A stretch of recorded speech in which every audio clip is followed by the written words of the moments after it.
Okay, properties of logarithms. So we need these properties to be able to solve, which is what we're going to hit in section 4.5. And there's three main properties here.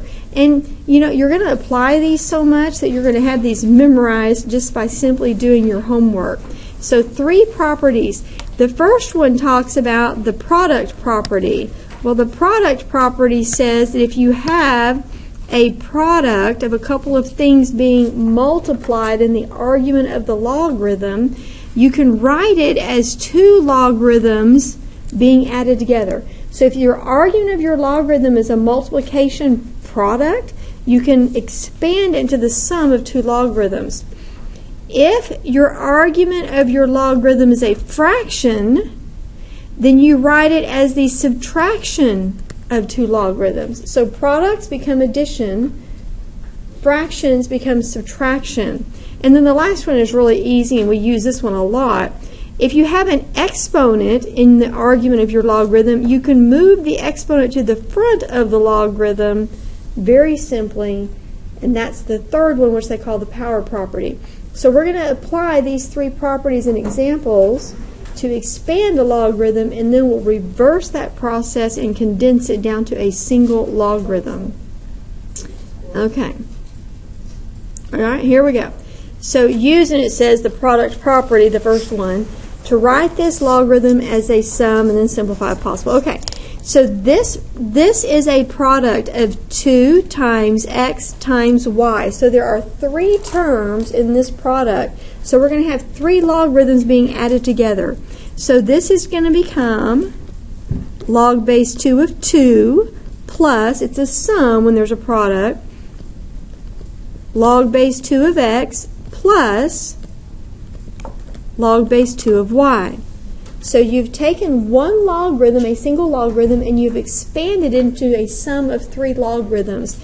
Well, in this question, it says simplify this if at all possible. Log base 2 of 2 is 1. So this is 1 plus log base 2 of x plus log base 2 of y. And that's what they're looking for, is expand this logarithm, and that would be the answer. Okay, on part B, you just have two terms in the product, 5 and a. So this product could be rewritten as log, and don't forget to write your base. If you don't write your base number, it's automatically considered a common logarithm with a base of 10. So be sure you put the 4. Log base 4 of 5 plus log base 4 of a.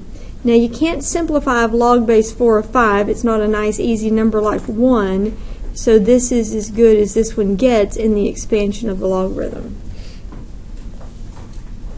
Okay, so if it's a product, you write it as several logarithms being added together, and don't forget to keep writing that base, else you change it completely and it will then be assumed to be a base of 10. Okay, so this one, the second set of examples here, are where you have fractions in your argument of your logarithm. If you have fractions in the argument of the logarithm, you write it as subtraction or a difference of your logarithms. So this first one would be log base 7 of the numerator z minus log base 7 of your denominator 49. So this is a subtraction of the two logarithms.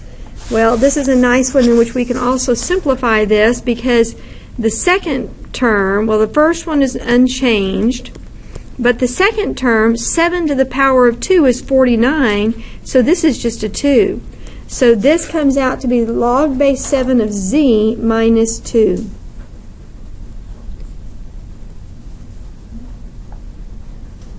All right. Okay, the next one is still a fraction. This one is a common logarithm. It's a common logarithm because they didn't give me a base. And so if they don't put a base on the logarithm, it's a base of 10, which is a common logarithm. So this is a fraction. So this is log of 100 minus log of x plus y, assuming a common logarithm with a base of 10.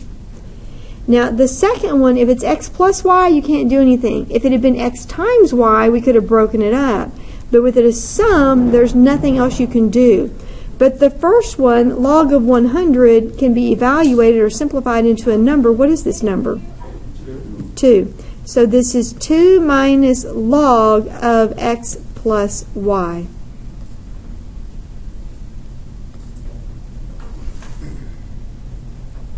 All right, let's see what we have next. Okay, here comes the exponents. When you have an exponent in the argument, this is that fun one that says you can pull the exponent to the front.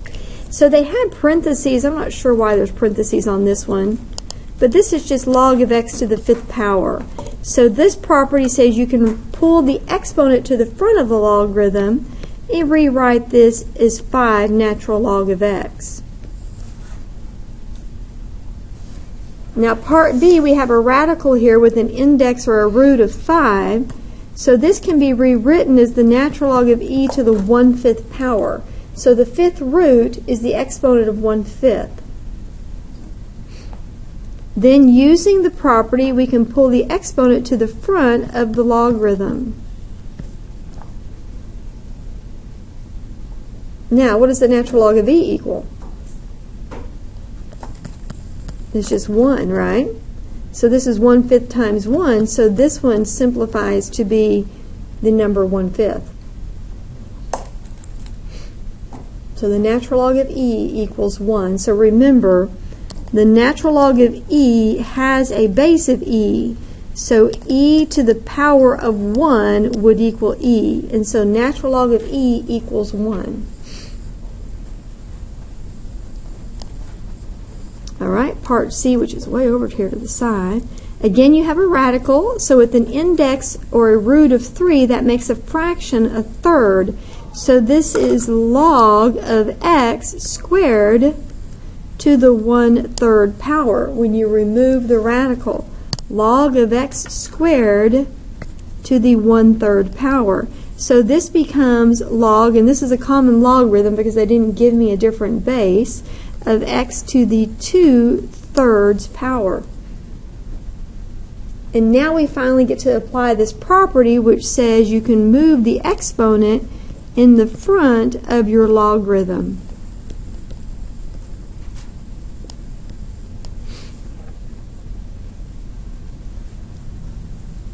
Okay, so that gives you practice with each of the 3 properties.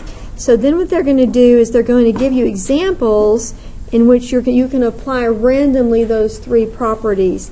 So here the question says, write the expression as a sum or difference of logarithms, or in other words, write this thing in expanded form. Okay, so be aware of the way they can ask the question. They could also call it expand the logarithm. So write it as an expression. An expression is adding and subtracting stuff.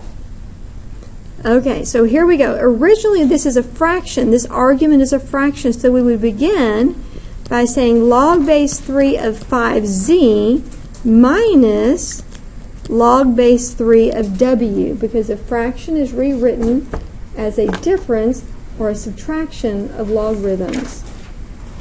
Then we would take note that the first logarithm now has a product as its argument, so we can break this up and write it as log base 3 of 5 plus log base 3 of z, and in the end you have minus log base 3 of w. This is an expression. When you start adding and subtracting terms, it's called an expression. So that would be expanding the logarithm, writing it as an expression. Our second example is just a product of 2 terms, x squared and y. So we could rewrite this as natural log of x squared plus the natural log of y. But we can take this one step further by bringing the exponent into the front of the logarithm, making it 2 natural log of x plus the natural log of y.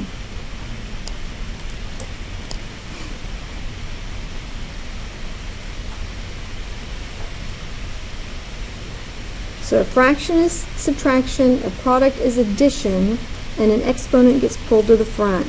Okay, here's another one. Now this you got to be very careful. This is in example 3 log base 2 of the square root of this fraction. Oh my, okay, here we go. So don't forget the log of base 2. So this is log base 2 of this fraction to the power of 1/2. Because the square root has an assumed index of 2, which makes the exponent 1/2. So first thing I'm going to do is pull the exponent to the front of the logarithm, which makes this 1/2 log base 2 of this fraction 4x over yz cubed. Okay, so I've dealt with the fraction, I've dealt with the radical. Now I need to deal with the fraction as the argument, which means I should subtract. So I have 1/2 out front. I'm going to give myself a set of square brackets. And this is going to be log base 2 of 4x minus log base 2 of yz cubed. And that 1/2 will eventually distribute into all these terms. I'm just going to let it sit out front for a while. Now my first logarithm, its argument is a product 4 times x. So I can break that up and write it as log base 2 of 4 plus log base 2 of x minus the second logarithm is also a product, so I'm going to put a parentheses, log base 2 of y plus log base 2 of z cubed. Now I used parentheses because that subtraction is going to have to be distributed to both of those logarithms once I clean all the logarithms up. Okay, so I know that this 3 is going to be moved to the front, and I need to distribute the minus sign. All right, so this is 1/2 times log base 2 of 4 plus log base 2 of x minus log base 2 of y minus, when I distribute the minus sign, 3 in front of log base 2 of z. So you can understand why they sometimes call this expanding the logarithm.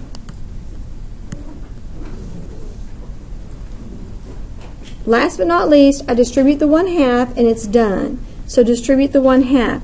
So this becomes 1/2 log base 2 of 4 plus 1/2 log base 2 of x minus 1/2 log base 2 of y minus 3/2 log base 2 of z. There it is.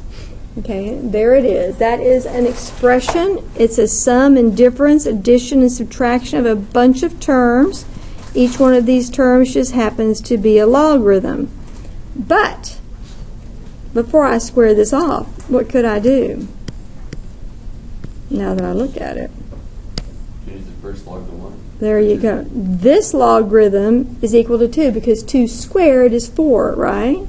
So this first term is 1/2 times 2. 1/2 times 2 is 1.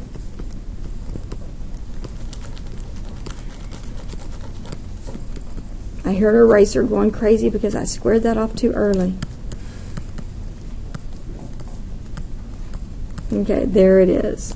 There's the real deal.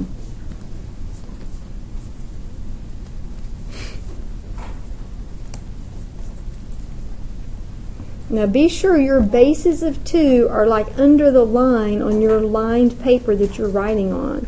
Everything else is on the line.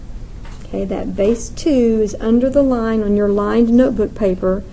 Everything else is on the line.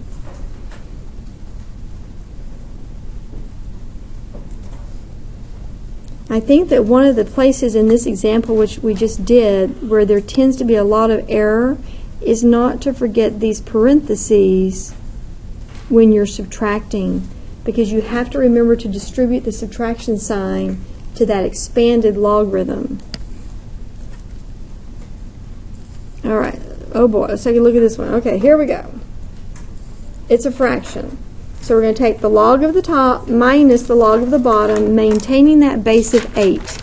So this is log base 8 of 64x cubed y minus log base 8 of 3zw cubed. Now these are products, so I'm going to take that first one and expand it into an addition of a bunch of logarithms, and the second one also. So my first log base 8 is going to be log base 8 of 64 plus log base 8 of x squared plus log base 8 of y. That's my first logarithm. My first logarithm only. I'm going to subtract, and here's where you must remember the parentheses. We're going to get 3 more logarithms here. Log base 8 of 3 plus log base 8 of z plus log base 8 of w cubed.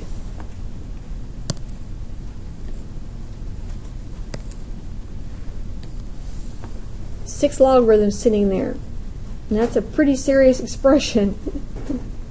Okay, I have to distribute the minus sign, but I'm also going to put some more markings in here before I write my next line.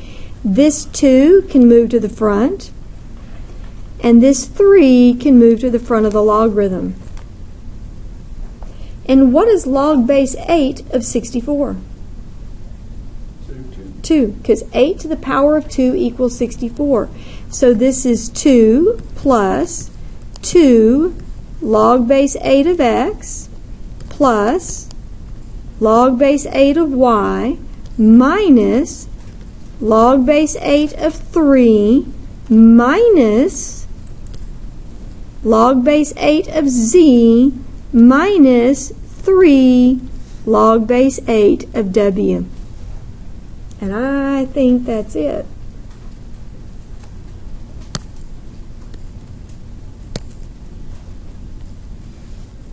I believe that's it.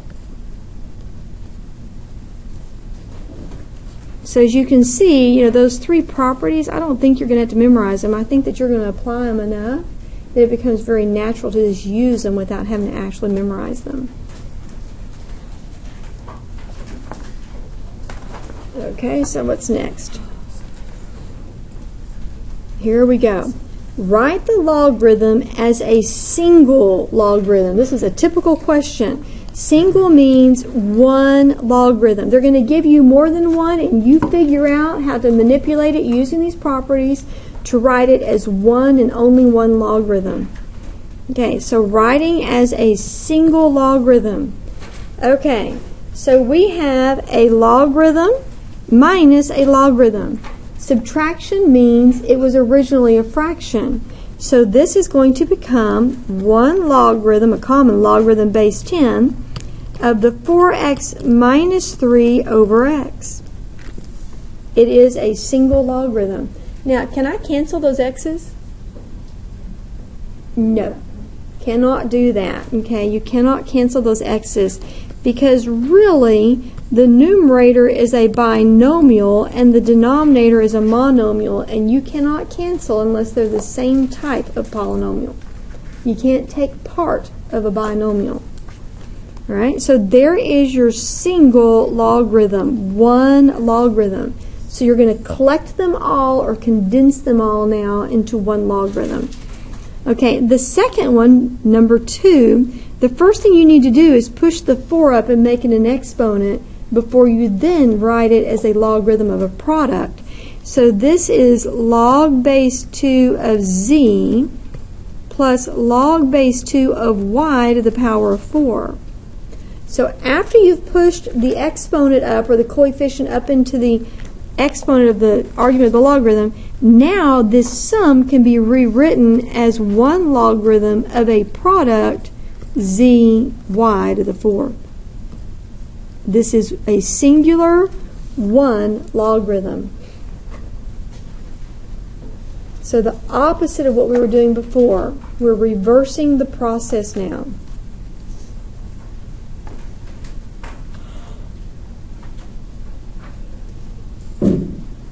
Okay, so you have all of that on one page. I purposely tried to design this handout so that you would see both parts where you're expanding into an expression and where you're condensing into one logarithm on the same page, so you can see the difference in these types of examples.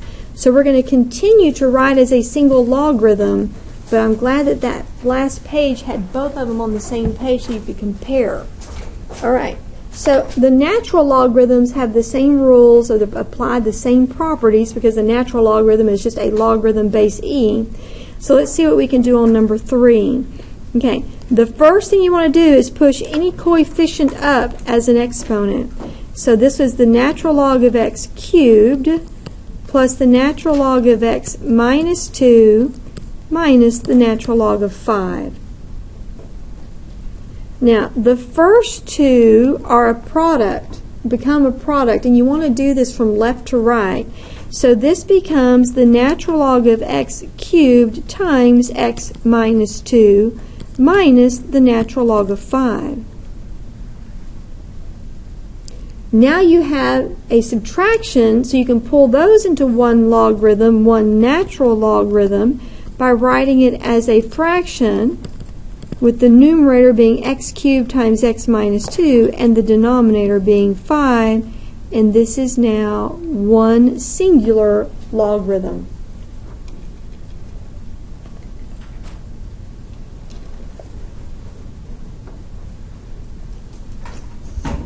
Okay, so looking at example 4, what is the first thing from the pattern? What is the first thing we need to do? That's right. Push that 2 up to make it an exponent. So this becomes log base 5 of x plus 5 squared, and then plus log base 5 of x minus log base 5 of x squared minus 25. Now the first two, again, are a sum, so I can collect them into the logarithm of the product of those arguments. So this is log base 5 of x plus 5 squared times x minus log base 5 of x squared minus 25.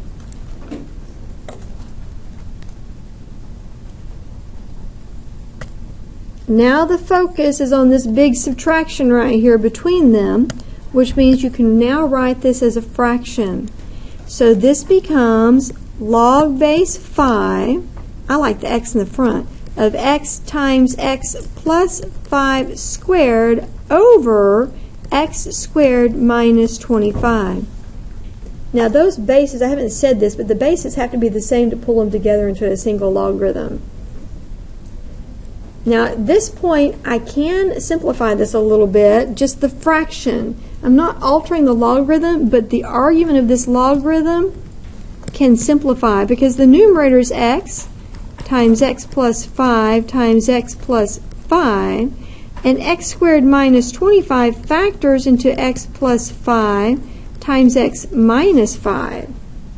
So really I'm not applying properties of logarithms anymore. I'm just noting that I can simplify by factoring and reducing, because now an x plus 5 over an x plus 5 is just 1. And so my simplified answer would be log base 5 of x times x plus 5 over x minus 5. There's your singular. Write your expression as a single logarithm. There is one logarithm, and the argument is simplified.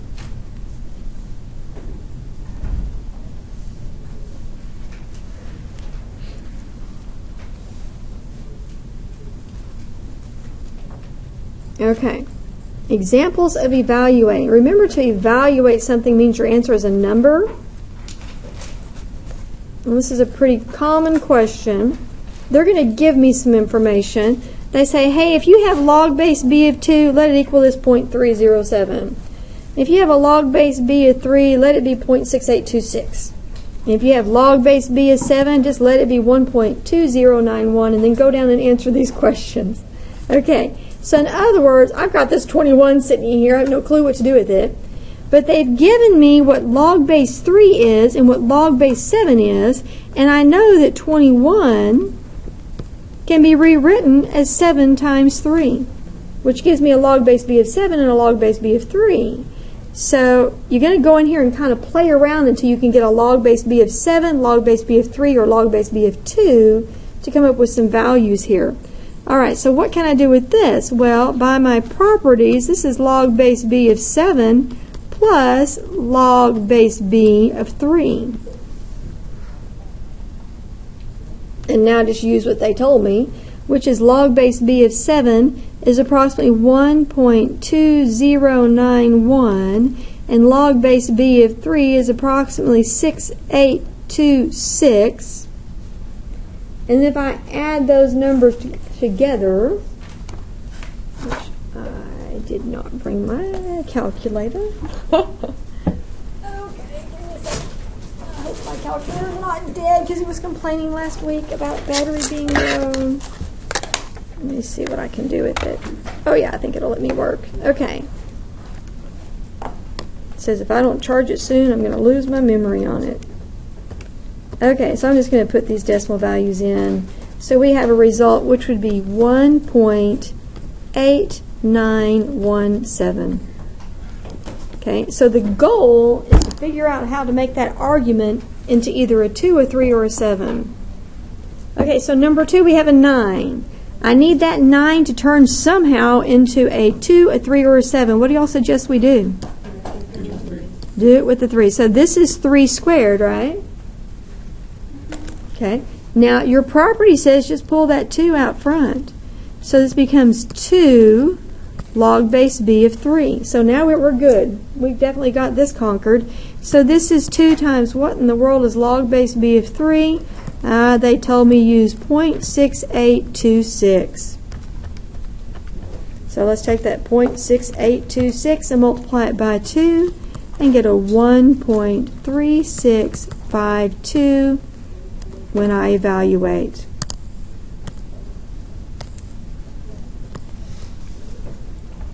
Okay, 7/2, we got that covered. It's a fraction, so my property says when I have a fraction, just convert this to subtraction of 2 logarithms. So this one's probably the easiest one. It's log base b of 7 minus log base b of 2. So this becomes 1.2091 minus 0.4307. And then just pick up your calculator and let it do that computation for you. And come up with 0.7784. Okay, so these are not difficult, but you might want to look back at your at these notes when you're doing your homework so it doesn't throw you off track. Because you can see it's not hard. It just might kind of look strange when you first look at it. So that's evaluating. Okay, now we have this cool change of base formula, which sure can come in handy because your calculators don't like to have anything but a base of 10, a common logarithm, or a base of e, a natural logarithm, to make these computations. So when we have such restrictions, this formula comes in nice. So it tells me, guess what? If you have log base b of x, I don't know why this is not letting me write. If you have log base b of x, then you can rewrite it as log base a of x over log base a of b, and you can let a be anything you want it to be, so long as it's not a negative number and it's not 1. So you can pick the base you want. So for example, if they said log base 12 of something weird, I don't know, 5x squared, then I could immediately come in here and rewrite this any base I want. Well, a common base would be probably what you would do. You could rewrite it as log of 5x squared with a base of 10 over log of 12. So you pick any base you want. If you pick a base of 10, then it's a log over a log.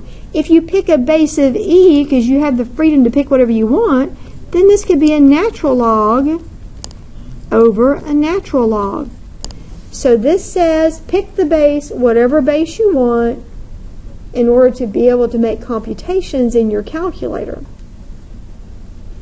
And so the lower case just comes back to saying that if you pick the base to be e, you can rewrite this as natural logarithms rather than common logarithms base 10. So this is called, a very simple name, the change of base formula. Change the base to whatever you want it to be. And in general, you're going to want it to either be 10 or E. Okay, 10 or E. So use the change of base formula and a calculator. Okay, if we're going to use a calculator, we want to definitely change this base to either 10 or E so we can use our calculator. And then come up with your answer to be an actual number to 4 decimal places. All right, so log base 7 to 15. My calculator does not like that. It likes a common logarithm or a natural logarithm. So the change of base formula says this can be rewritten as log base 10. I'm going to choose the base to be 10 of 15 over log base 10 of 7. Because I'm going to choose a new base of 10, a common logarithm, so I can now easily put this in my calculator to come up with this decimal value. So I'm just going to go on my calculator, log of 15 divided by log of 7. And when I do, I come up with a value of 1.3917 to 4 decimal places. I'm rounding it up to a 7. So I can change it to a base of 10, or, if you wanted to, you could have changed it to a base of E. Well, if I had changed it to a base of E, like log base E of 15 over log base E of 7, that's renaming it the natural log. Okay, that's deeming the natural log. And if this is the same, then this better come out to be 1.3917 on my calculator also. So let's test it. The natural log of 15 divided by the natural log of 7 on my calculator is exactly the same value. It almost proves the change of base formula to be true. Is that log of 8? Log base E? E. Oh, log of E. Yes, right here. Right here is an E. There you go. So you can pick if you want to use a common logarithm or if you want to use a natural logarithm when using the change of base. So part B, we can go either way. Base of 5 is not fun because the calculator doesn't like a base 5. It likes a base 10 or a base E. So let's try the common logarithm. It'll be log of 0.3 over log of 5. That's saying that I'm going to choose a base of 10. So let's test it on the calculator. Log of 0.3 divided by log of 5. I'm going to use common logarithms, and this is rounded off to 4 decimal places to be a negative value, a negative 0.7481. Now, to prove the fact that I can pick whatever base I want, if I had chosen to use a base of E,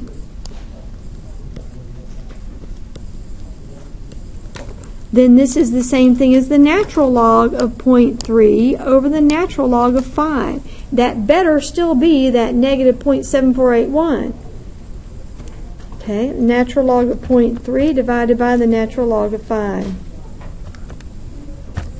Yep, and that's exactly the same value, just as it's supposed to be by the change of base formula.